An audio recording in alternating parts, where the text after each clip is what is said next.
Yeah, the one piece of advice I would give myself, and it's not a piece I would give like all freshmen, specifically more of the homeschool freshmen, is don't like kill yourself over grades. Because for me, I was like, I'm going in here, I'm going to graduate with a 4.0. Like, I will be top of the honors class. Like, it was my first time being in a traditional school setting where grades were given like by someone other than like my parents, with the exception of dual enrollment. And I was so stressed out freshman year. I was like, I need to do every single thing. Like, I need like my grade in Moodle to be 100%.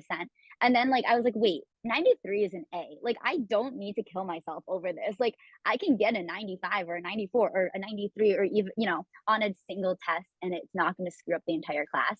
So I would tell them, yes, grades are important, but on average, the homeschoolers tend to be like more stressed out about the grades than like not caring enough. So I would tell them to make sure that you're also fostering community and a social life, because if or and outside activities, because if you don't have either sports, art, music, friends, whatever that thing is that keeps you going, you're going to burn yourself at both ends. And I've watched incoming freshmen do that. They just drive themselves to insanity trying to maintain this ideal of perfection.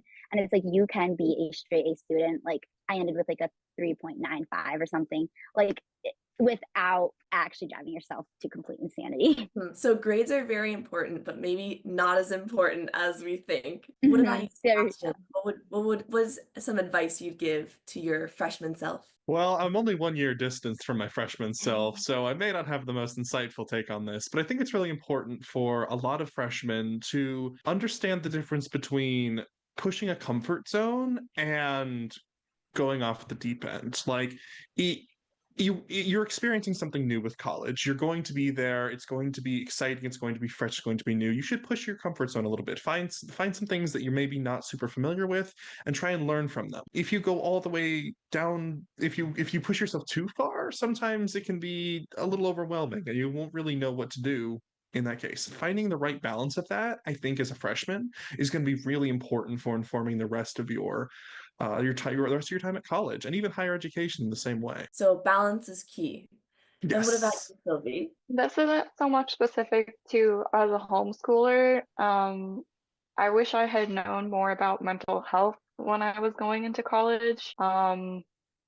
At one point, touching on what Jessica said, I stopped being a straight A student in college, which was okay, but it was a hard adjustment. I wasn't used to failure. Someone mentioned that earlier. It's really important to realize you can fail and be okay and recover, and your path is not over yet.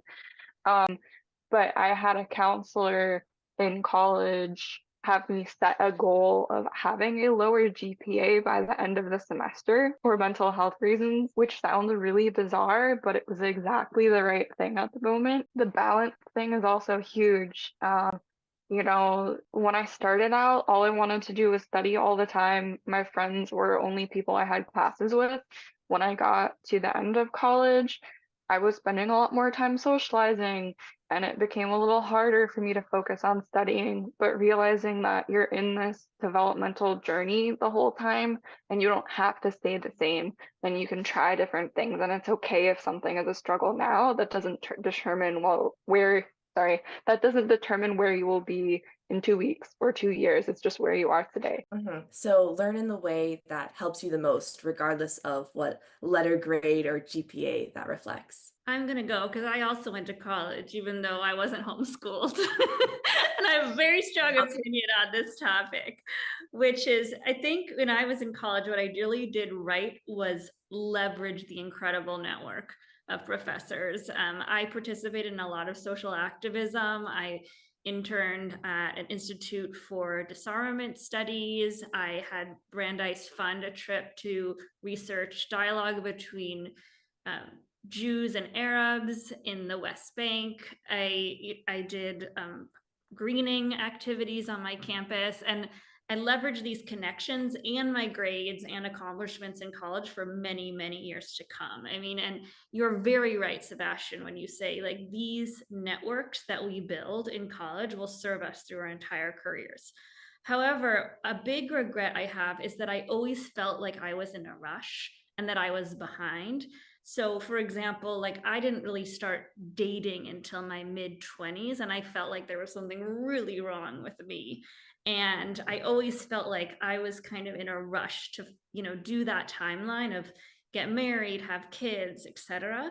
And I really wish that I had slowed down and put more effort into making friends at college, especially with people who I felt less comfortable with. Like for example, at that time, I felt really uncomfortable around guys. Like all my friends were females. And I think that it would have really served me to try to kind of practice being comfortable with making friends with someone of the opposite gender, or someone who just like had a very different interests than me, like sports or something like that, without feeling any type of pressure around that.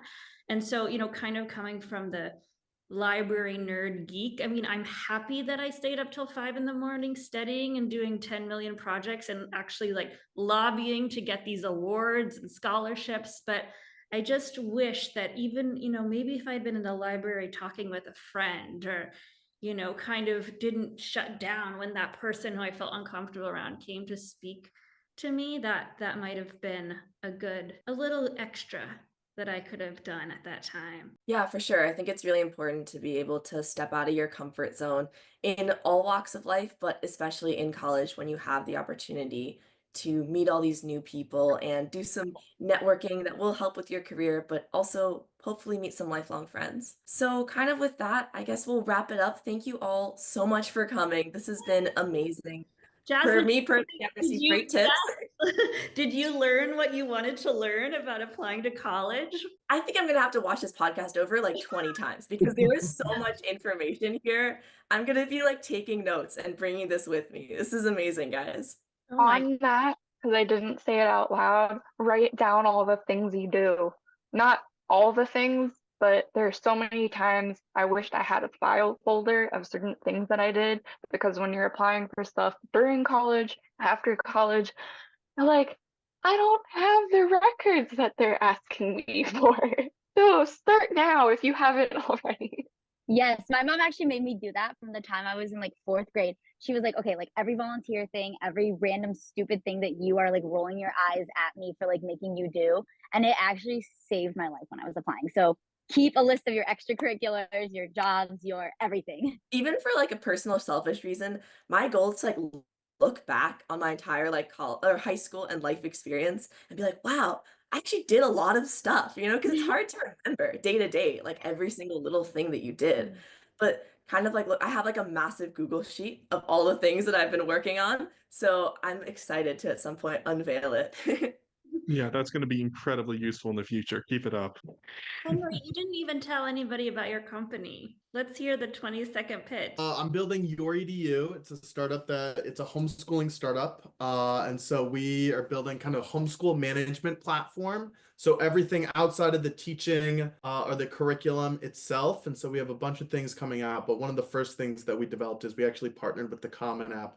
We have a college application platform entirely for homeschoolers. So we help do all the record keeping that you guys are describing of kind of everything that you did, academic or not, before you graduate, and then being able to help kind of synthesize that, put that into the documents necessary to be able to help you guys and other homeschoolers apply to college. And then we have a bunch of other things coming out in the next couple of months as well. Amazing. And I would just like to add, and Jasmine, you can take us home, that for anyone listening who might feel overwhelmed or alone, or where do I get started, there are 6 awesome people here who are happy to help you, to talk to you, to direct you to resources. I mean, leave a comment. You can email Manisha at modulo.app or through the website. I can introduce you to anyone here. Henry has a lot of great resources and he's just getting started. So at this stage, you might get some stuff for free, and everyone is here to help you. Yeah, for sure. Thank you all so much for coming. And yeah, of course, to anyone listening, feel free to reach out. I'm sure we're all happy to help in any way we can. Wonderful. Thank you so much, Jasmine. This has been so much fun. Such a great idea. We'll be sure to include all the resources in the show notes, and hope to talk to all of you listeners soon. Bye. Thank you. Take care. Thank Thank you very you. much. Bye.